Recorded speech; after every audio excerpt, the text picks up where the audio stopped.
Assalamu alaikum students, this is Dr. Haseeb and today we are going to start motor nervous system.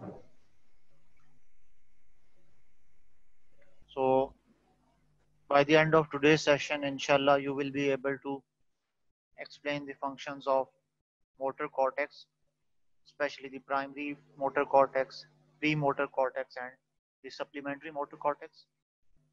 What are the functions of each areas? Then we will discuss the pyramidal tracts followed by the extrapyramidal tracts focusing on the reticulospinal and vestibulospinal pathway. So these are the learning outcomes for today's session. So let's start. You must have seen this figure before. You can see the lateral surface of the left cerebral hemisphere. Why we can say this is the left cerebral hemisphere? Because you can see the temporal lobe is pointing anteriorly. So this is the temporal lobe and this is pointing towards the anterior end. This means this is the anterior portion and this is the occipital lobe. So we can determine the side with the help of this temporal lobe. And this is the lateral view of the left cerebral hemisphere. And you can see some portion of the medial surface of the opposite cerebral hemisphere. So as you can see different numbers placed on the surface of the cerebral cortex. And these are known as the Brodmann's areas. And the German scientist Corbinian Brodmann was responsible, and he was the one who classified whole of the surface of the cerebral cortex and labeled them accordingly. As you can see, this is the central sulcus, centrally placed on the lateral surface of the cerebrum. The part of the cerebrum posterior to the central sulcus is the sensory portion, as you can see by this dotted line, and the portion anterior to this central sulcus is the motor cortex. So we are done with the sensory part. Now we will discuss the motor cortex. You can see the gyrus just anterior to the central sulcus is the primary motor cortex or the Brodmann's area 4. And anterior to this area 4 is area 6, which is the premotor cortex and the supplementary motor cortex. So we will discuss what are the functions of these areas: area 4 primary motor cortex and area 6 premotor and supplementary motor cortex. Remember, the numbers are placed according to the Brodmann's classification, and this classification is on the basis of the histological architecture of the cerebrum. So we will start with Brodmann's area 4, that is the primary motor cortex. So the functions of primary motor cortex includes control of conscious or voluntary discrete movements. And this area is responsible for discrete movements of the upper limbs, especially the hands and fingers. So distal segments of the upper limbs, especially fingers and hands, all these movements are voluntarily controlled by this Brodmann's area 4 or the primary motor cortex. One thing to remember is that point stimulation in these areas will cause contraction of a group of muscles rather than a single muscle contraction. So this means excitation of a single motor cortex neuron, it usually excites a specific movement rather than one specific muscle. So if you stimulate a single point on the surface of the cerebrum, this will cause contraction of a whole group of muscles rather than a single muscle twitch.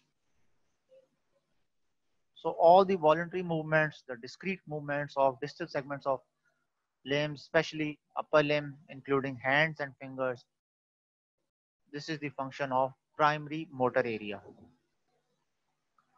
Anterior to the primary motor cortex is the premotor cortex.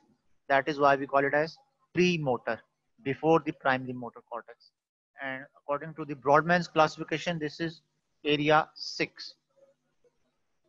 So unlike the primary motor cortex, this area is responsible for controlling complex movements. Primary motor cortex is responsible for control of voluntary discrete movements, whereas this area, premotor cortex, is responsible for control of complex patterns of movements. Another unique feature of premotor cortex is that this area contains special neurons known as mirror neurons. So why they are called mirror neurons? Because they transform the sensory representation of facts into motor representations. So these neurons are responsible for learning new skills. And how do they learn new skills? By imitation. That is the reason we call them as mirror neurons. So to summarize, area 4, that is primary motor cortex, is responsible for voluntary control of discrete movements, especially movements of distal part of limbs, especially hands and fingers. All these are voluntary discrete movements. On the other hand, premotor cortex is responsible for control of complex movements. And the unique feature is the role of mirror neurons, which are involved in learning new skills by imitation. So we have covered primary motor cortex and premotor cortex. The Brodmann's area 6, the premotor cortex, has also some portion known as the supplementary motor cortex. This is the subsegment of the same area 6. That is why we call it as the supplementary motor cortex. And this area is responsible for bilateral movements. Remember that all the bilateral movements, for example, movements required for climbing a rope with your hands. So these movements are bilateral. All these movements, all such movements are controlled by the supplementary motor cortex. Other functions of this area 6 supplementary motor cortex is uh, involvement in the attitudinal movements, fixation movements or postural movements, and position movements of head and eyes, the rotation movements of head and eyes. All these are different functions of the supplementary motor area. So these are the 3 important motor areas of the cerebrum: primary motor cortex, just anterior to the central sulcus. You can see area 4. This is for the control of discrete movements of hands and fingers. Anterior to the primary motor cortex is the premotor cortex here, area 6, and this area is responsible for control of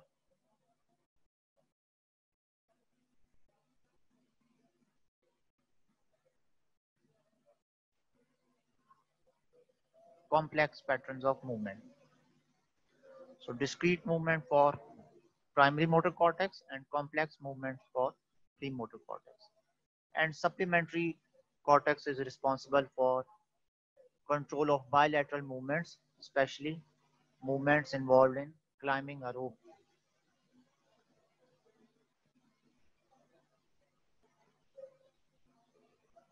So your textbook has mentioned names of these 2 gentlemen, Penfield and American Canadian neurosurgeon.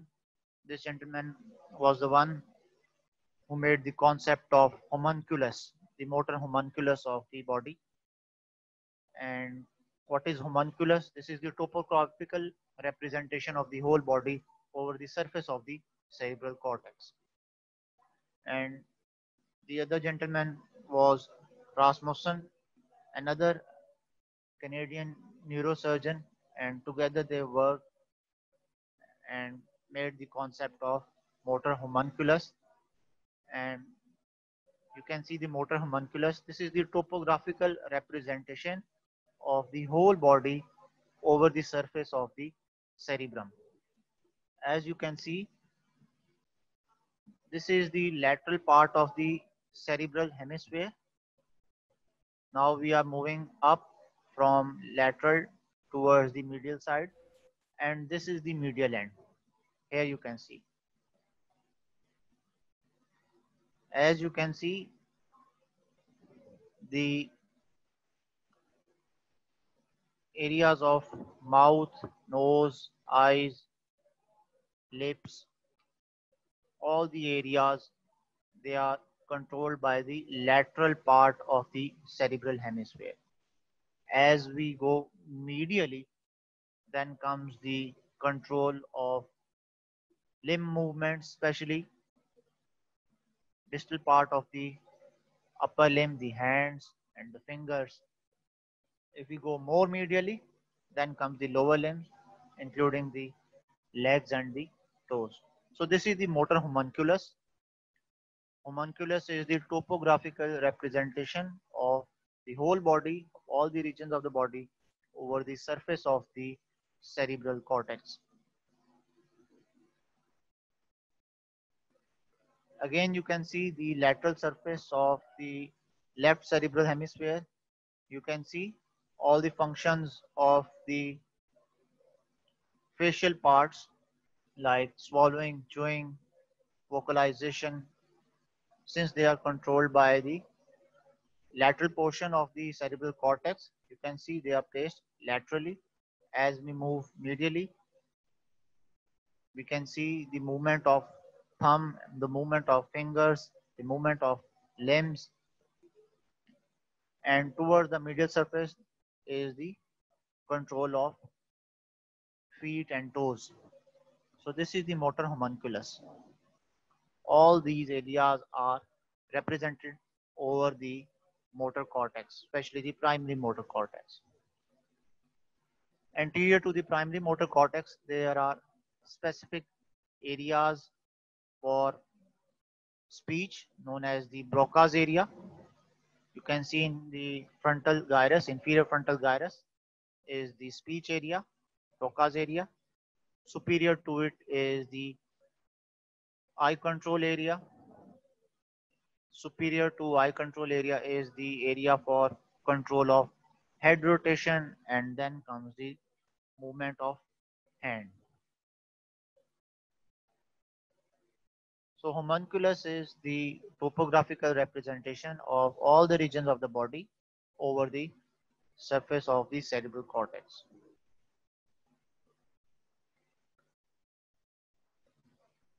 In the sensory nervous system, we focused on the pathways dorsal column medial lemniscal pathway and anterolateral spinothalamic pathway. Both these tracts were ascending pathways. So ascending tracts are the sensory tracts. Today we are going to discuss the motor tracts or the descending pathways. Since they descend from the cerebrum towards the spinal cord, they are known as descending pathways or the motor pathways. As far as the classification of descending pathways is concerned, we can classify these pathways into two major categories, pyramidal and extrapyramidal. Those descending pathways which form a swelling of tracts over the surface of the medulla oblongata, just like a pyramid, they are classified as pyramidal tracts, and the other name for pyramidal tracts is the corticospinal tract. So this figure shows you the descending motor pathway of corticospinal tract, and inside the corticospinal tract we have two tracts, ventral or the anterior corticospinal tract, and the other one is lateral corticospinal tract, and the collective term is pyramidal tract for these two pathways. They are called descending pathways. Why? Because they descend from the cerebrum. You can see the fibers arising from the primary motor cortex, premotor cortex, and somatosensory cortex. They descend towards the brainstem. They descend through the brainstem. They pass the fibers. They pass through the midbrain, pons, and eventually reach medulla oblongata. And at medulla oblongata, some of the fibers they cross over to the opposite side like this and form lateral corticospinal tract. And some of the fibers, 10% of the fibers, they remain ipsilateral to form anterior corticospinal tract. So in pyramidal tract, we have lateral corticospinal tract and anterior corticospinal tract. The lateral corticospinal tract originates from the primary motor cortex, premotor cortex, supplementary motor cortex, and some of the fibers they arise from the somatosensory cortex. So as far as the origin is concerned, 30% of the fibers they originate from the primary motor cortex, 30 from the area 6, and remaining 40% from the somatosensory cortex. So this is the input for the lateral corticospinal tract.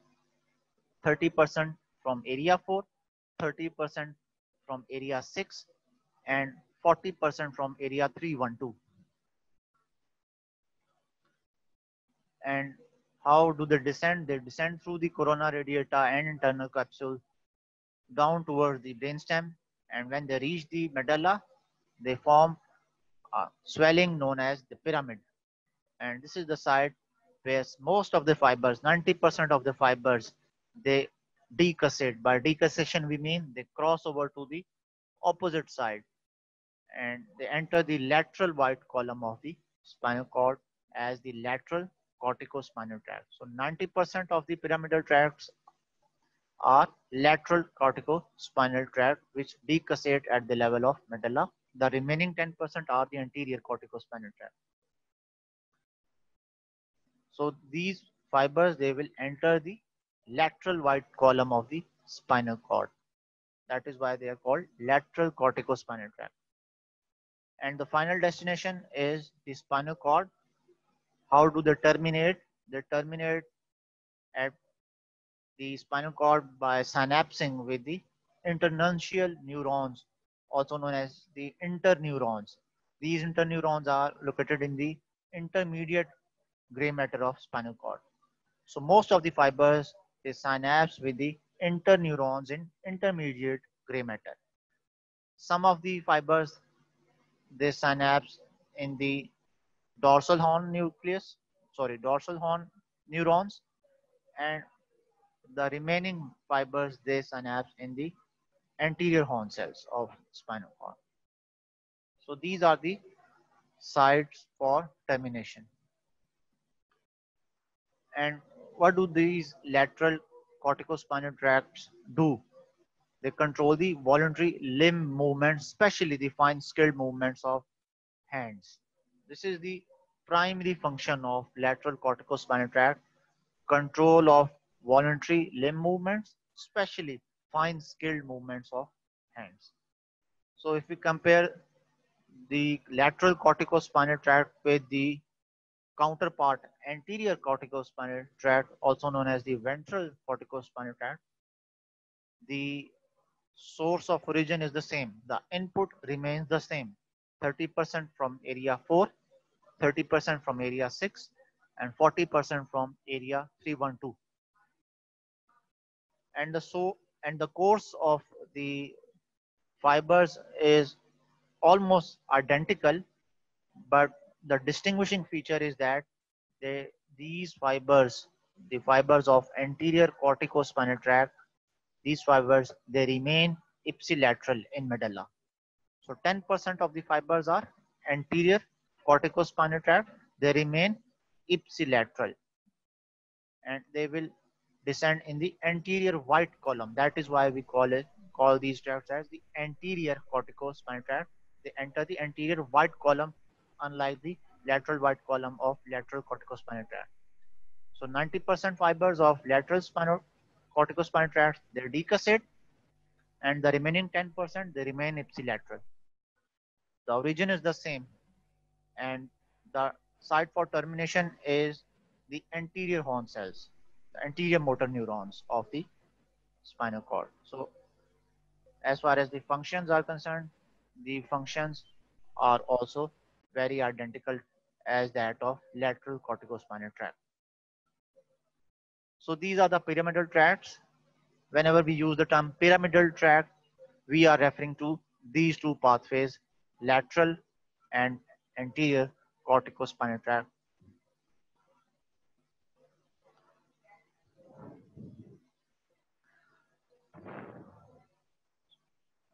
So there are some important facts that you must remember. One of them is that Bett cells are unique large neurons, and they are found only in the area 4, that is primary motor cortex. These Bett cells are unusually very large in size. The diameter can be around 16 micrometer, and these are also known as the giant Bett cells, and they are only found in the primary motor cortex. Since the diameter of these fibers are very large, hence the conduction velocity you can see can be as great as 70 meters per second. So 34,000 of the Bett cell fibers are there in each corticospinal tract, and this comprises of 3% of the total fibers, and the total number of fibers is around 1 million. Out of this 1 million, 3% are of Bett cell fibers, and the remaining 97% are the small fibers with diameter of less than 4 micrometer. So you can see 60 micrometer diameter of the Bett cell fibers. Greater the diameter, greater the conduction velocity. The diameter of the nerve fiber is directly proportional to the conduction velocity. So there are giant pyramidal cells known as Bett cells. They are only found in the area 4, Brodmann's area 4, that is the primary motor cortex. You can see the diameter is greater, the conduction velocity is greater as well.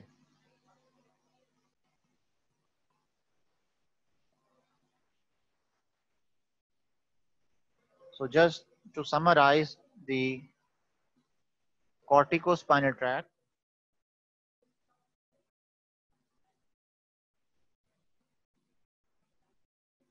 you can see the input comes from the primary motor cortex, area 4,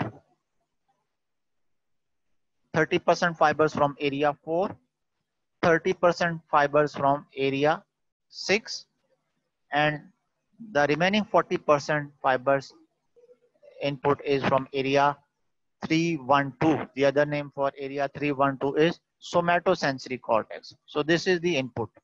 All these fibers, they pass through the corona radiata and the internal capsule. They pass through the internal capsule and they descend towards the brainstem. Here you can see the midbrain. Then the fibers descend to the pons, and eventually they will enter the medulla oblongata. Now this is the site here where 90% of the fibers, 90% of the fibers, they will decussate. They will cross over to the opposite side. These 90% fibers, they will form the lateral corticospinal tract. They will enter the lateral white column. And the remaining 10% fibers are the ventral corticospinal tract or the anterior corticospinal tract. And these anterior corticospinal tract, they will enter the anterior white column of the spinal cord. So both anterior and lateral corticospinal pathways collectively are called as the pyramidal tracts. Why we call them as pyramidal tracts? Because at the level of medulla oblongata, these fibers, they form a collection, a bundle of nerve fibers which will give an appearance of a swelling just like a pyramid. So these are the descending motor pathways. Rest of the descending pathways, are called as extrapyramidal pathways. So all the other descending pathways except lateral and ventral corticospinal tracts, they are labeled as extrapyramidal pathways.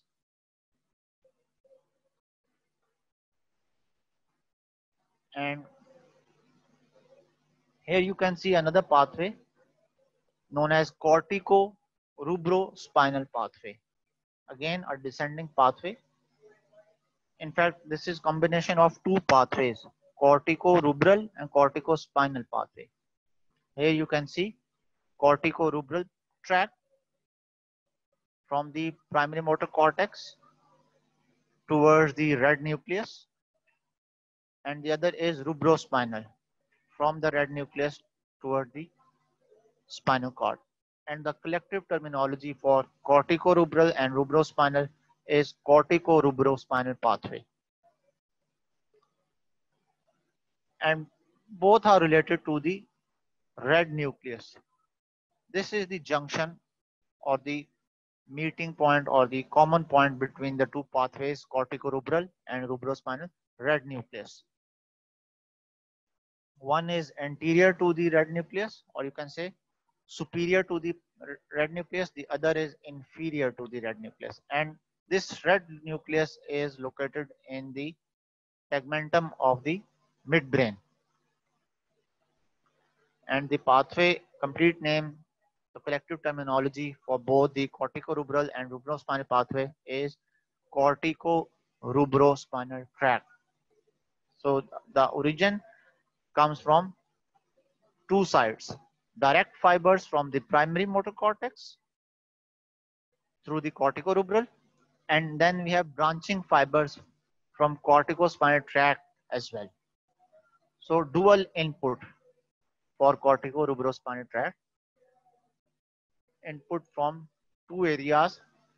Some are direct fibers from the primary motor cortex through the cortico-rubral pathway, and some fibers are branching fibers from the corticospinal pathway. And these pathways will descend through the red nucleus, and this red nucleus is located in the midbrain in the magnocellular portion. And this red nucleus, it also contains bed cells like cells.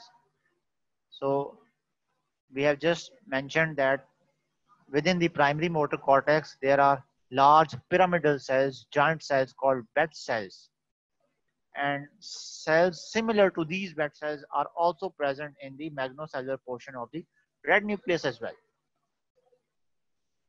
So these neurons, they will give rise to rubrospinal tract, and then they will decussate at the level of lower brainstem, and they will pass as the corticospinal tract into the lateral column of spinal cord. So this is the course for the cortico-rubrospinal pathway, and the site of termination is the same as we have mentioned in case of corticospinal tract. Some of the fibers, they terminate in the interneurons of the intermediate gray area, and other fibers, they synapse directly on the anterior motor neurons, the anterior horn cells. So they synapse on the same sites of corticospinal pathway. Some fibers at the intermediate area of gray matter with the help of interneurons, and other fibers, they synapse on the anterior horn cells, the anterior motor neurons. And these are the functions of cortico-rubrospinal pathway. You can see it controls discrete movements. Then there is facilitatory influence on the flexor muscle tone and inhibitory influence on the extensor muscle. So these pathways, they stimulate or facilitate the flexors and inhibit the extensors. The extensors are the anti-gravity muscles. So reciprocal effect on the flexors and extensors. Stimulatory effect or facilitatory effect on the flexors, and inhibitory effect on the extensors or the anti-gravity muscles.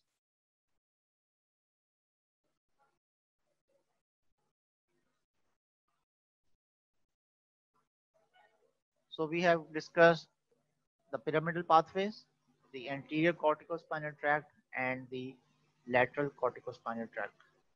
And then we have discussed this cortico-rubrospinal tract. In fact, this cortico-rubrospinal tract, this is an indirect pathway through which the cerebral cortex and the cerebellum can influence the activities of the spinal cord. So the facts that you must remember is that the red nucleus is the meeting point, and this red nucleus is located at the level of superior colliculus in the midbrain. And another feature of this red nucleus is that it has close connections with the cerebellum as well. So here comes the role of cerebellum as well. So not only it has fibers connecting with the cerebrum, but there are connections with the cerebellum as well. So this pathways is not only responsible for the control of movements with the help of cerebral regulation, but also with the help of cerebellum.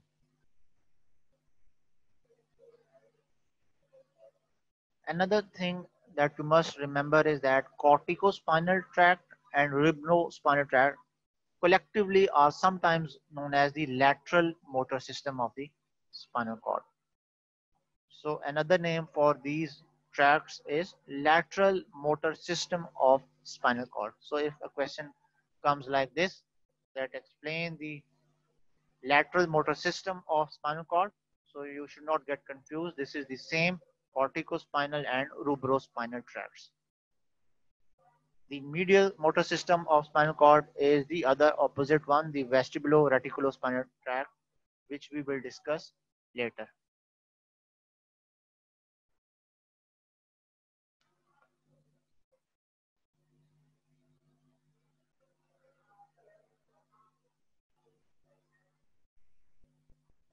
So now we will move on to the extrapyramidal pathways. All the descending pathways except the pyramidal pathways, that is except lateral corticospinal and anterior corticospinal pathway, rest of the descending pathways are known as the extrapyramidal pathways, and one of them is the reticulospinal pathway. So we will trace out the reticulospinal tract now. Why they are called as reticulospinal tract? Because the source of origin is the reticular formation in the brainstem. And what is reticular formation? Reticular formation is the group of nuclei in the brainstem, and this group includes nucleus or nuclei of pons, the pontine reticular nuclei. Here you can see on each side they are located at the level of pons. Then there are reticular nuclei at the level of medulla, hence known as medullary reticular nuclei. So collective terminology for these pontine and medullary reticular nuclei in the brainstem is reticular formation. Since the source of origin is this reticular formation, the tract is known as reticulospinal tract.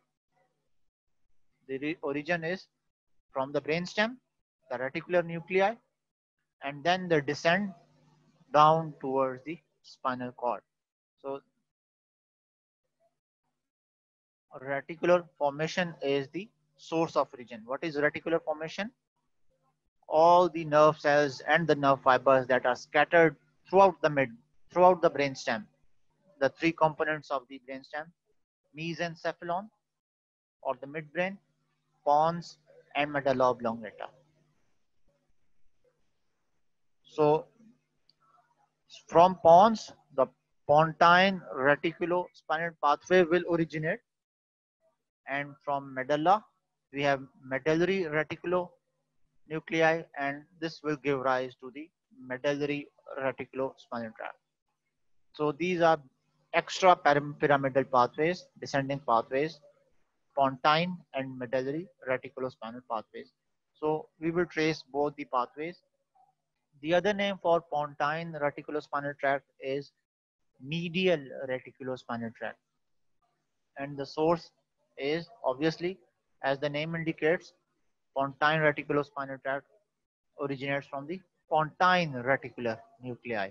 As we have discussed, there are reticular nuclei located at the level of pons, known as pontine reticular nucleus, and reticular nuclei at the level of medulla, known as medullary reticular nuclei. So this pontine reticular nucleus is the source of origin for these tracts, and then they will descend towards the anterior white column of the spinal cord. One thing to remember about pontine reticular nuclei is that they have a very high natural excitability. And why they remain excited? Because they have inputs from the vestibular nuclei and inputs from the deep cerebral nuclei. So they always receive excitatory signals from the vestibular nuclei and excitatory signals from the cerebellar nuclei.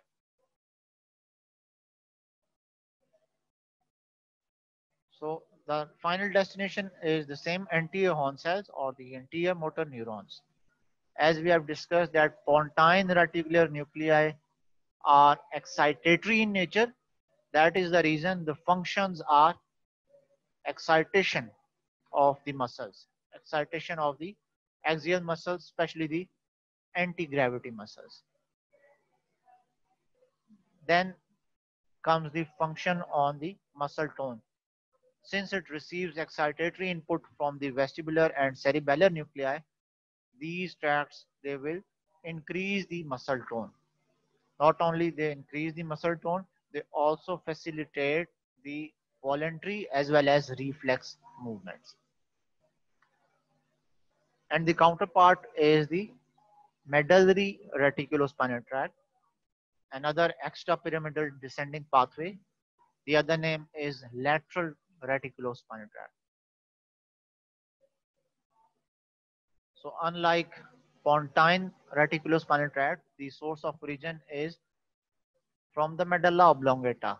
So inside the medulla oblongata, we have medullary reticular nuclei. So medullary reticular nuclei are present near the midline. Remember, M for medulla, M for midline.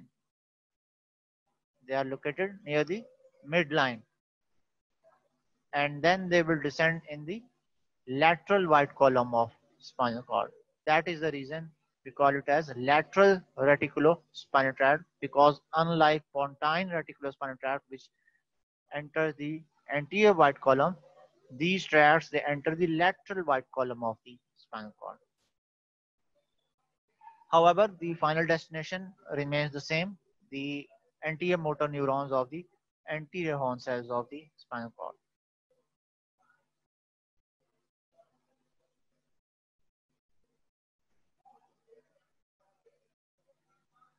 As far as the functions are concerned, the medullary reticulospinal tract is almost opposite to that of pontine. You can see inhibitory effect on the muscle tone, inhibitory effect on the voluntary as well as reflex movements.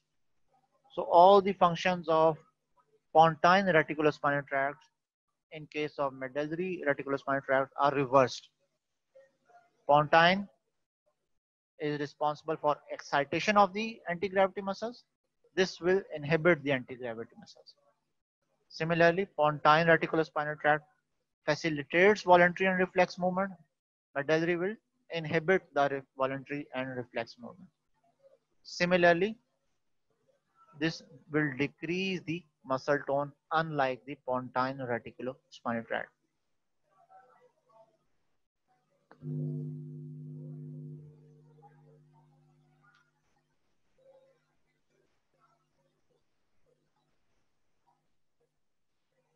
Here you can see the cross section of the spinal cord.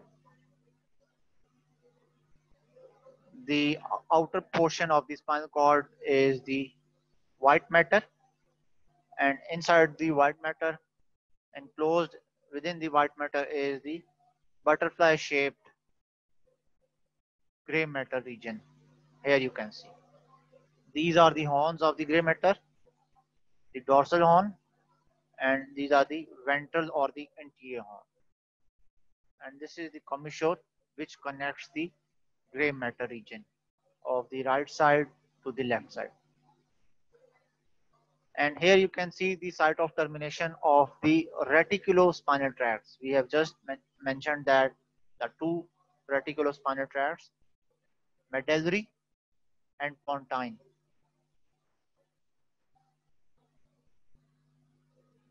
Both the fibers, they terminate on the same anterior motor neurons. So remember that the site of termination is the same for both the medullary reticulospinal tract as well as pontine reticulospinal tract. Although pontine reticulospinal tract, they enter the anterior white column, and medullary reticulospinal tract, they enter the lateral white column.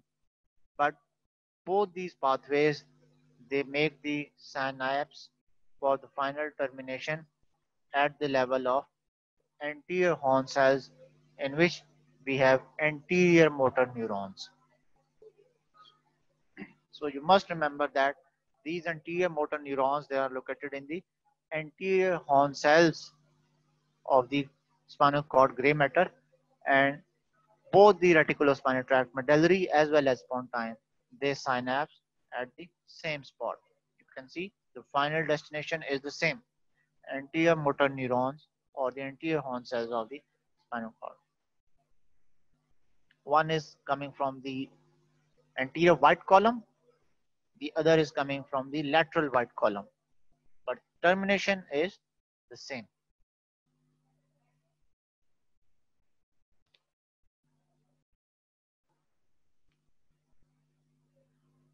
So far we have discussed pyramidal pathways, the two pyramidal pathways, corticospinal, anterior corticospinal and lateral corticospinal. Then we discuss the accessory pathway known as cortico-rubrospinal pathway. Then there are extrapyramidal tracts, and reticulospinal tracts are one of them. In the extrapyramidal reticulospinal tracts, we have two subdivisions, medullary and pontine. For pontine, the source of origin is the pontine reticular nuclei, and for medullary, the source of origin is medullary reticular nuclei. Both are located within the brainstem. One group is located at the level of pons, the other group is located at the level of medulla, and the collective terminology is reticular formation. So in one line we can say reticular formation is the source of origin for the medullary as well as pontine reticulospinal tracts. Both are extrapyramidal. In this diagram you can also see another pathway known as vestibulospinal tract. Placed adjacently to the reticulospinal tract, another pathway, you can see lateral and medial vestibular spinal tract. Now this vestibulospinal tract again is an extrapyramidal tract. So let's start the role of vestibular nuclei. How do these vestibular nuclei, they play their part in the excitation of anti-gravity muscles? So we have already discussed that the pontine reticular nuclei, they have an excitatory effect on the extensor muscles of the body, that is on the anti-gravity muscles. The pontine reticular nuclei, they receive excitatory input from the vestibular nuclei as well.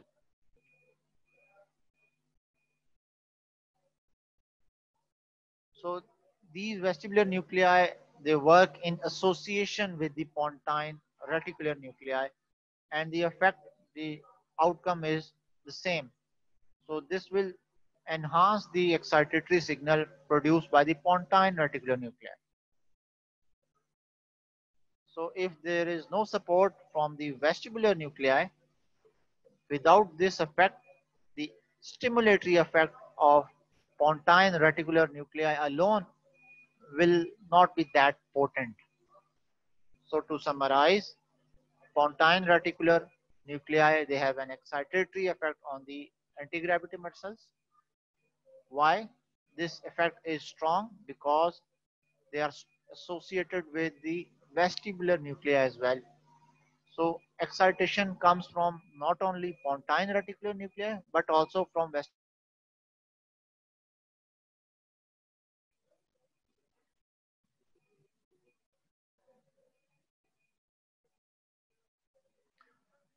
So now we will trace the vestibulospinal pathway, another extrapyramidal tract, another motor pathway, and another descending pathway.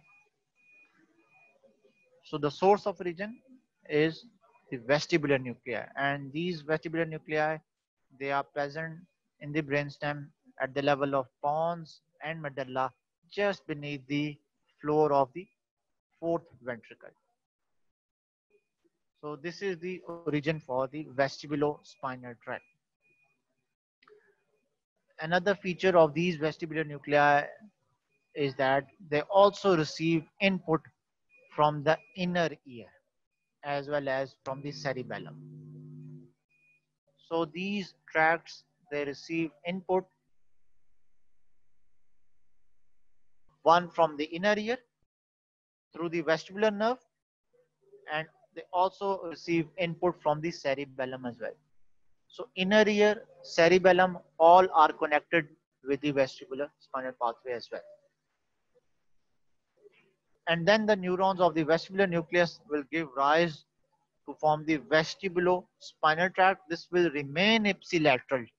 Remember, this pathway is ipsilateral, and this will not cross at the level of medulla.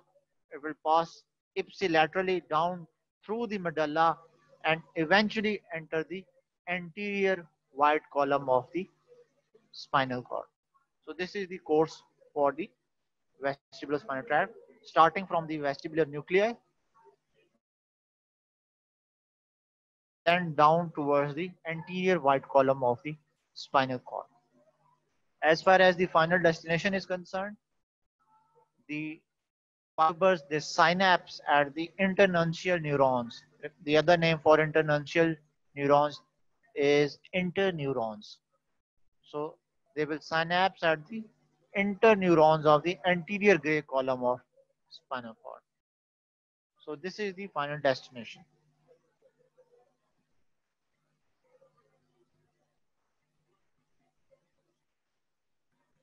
As well as the functions are concerned, we have discussed that the vestibular nuclei, they receive input from the inner ear and cerebellum as well. So inner ear and cerebellum both are connected with the vestibulospinal pathway, and they have a facilitatory effect on the extensors and inhibitory effect on the flexors. So with this reciprocal facilitatory and inhibitory effect on flexors and extensors, these pathways, they maintain body posture and equilibrium. So in one line, the primary function of vestibulospinal tract is to control body posture and equilibrium.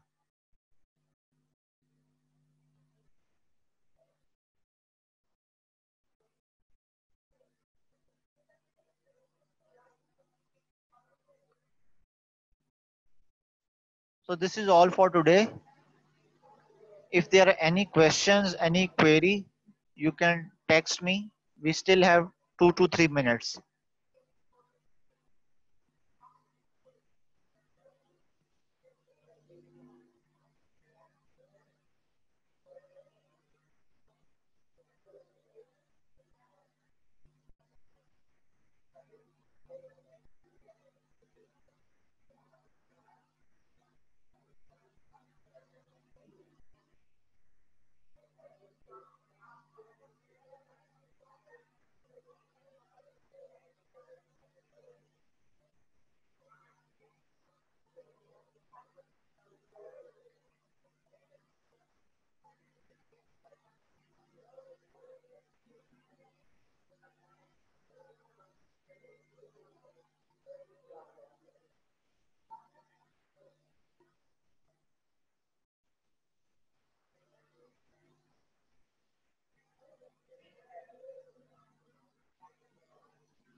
Yes, students, if you have any query, you can just text.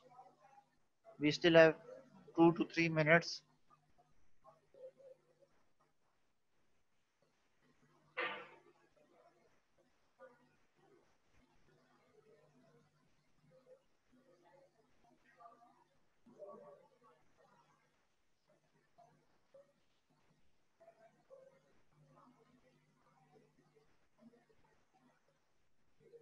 All right. Meanwhile, we can summarize the pyramidal pathway or the corticospinal tract. Corticospinal tract is also known as the pyramidal tract. Why we call it as pyramidal? Because all these fibers, they form a bundle, a swelling at the level of medulla, which looks like a pyramid in shape. And corticospinal tract includes the lateral corticospinal pathway and the ventral or the anterior corticospinal tract. Since these are descending pathways, the source of origin comes from the cerebral cortex from the top. 30% of the input is from area 4, primary motor cortex. 30% from area 6, the premotor and supplementary motor cortex. And 40% input comes from the somatosensory area 312. As you can see, the fibers from each side, they will descend through the internal capsule down towards the brainstem. So these fibers, they will descend through the midbrain, through the pons, and eventually enter the medulla oblongata. Now this is the site for decussation. Remember, only 90% fibers decussate. That is 90% fibers, they cross over to the opposite side. And these fibers, they will enter the lateral white column of the spinal cord. They will form the lateral corticospinal tract. The remaining 10% of the fibers, they remain ipsilateral at the level of medulla oblongata. So they will not cross over to the opposite side. Rather, they will descend ipsilaterally and eventually enter the anterior white column of the spinal cord. And these fibers, they will form the ventral corticospinal tract. So all the pathways, all the descending pathways except the ventral and lateral corticospinal tracts are known as extrapyramidal pathway. And in extrapyramidal pathway, today we discuss the role of reticulospinal tract and the role of vestibulospinal tract. So that's all for today's session. Thank you very much. Allah Hafiz.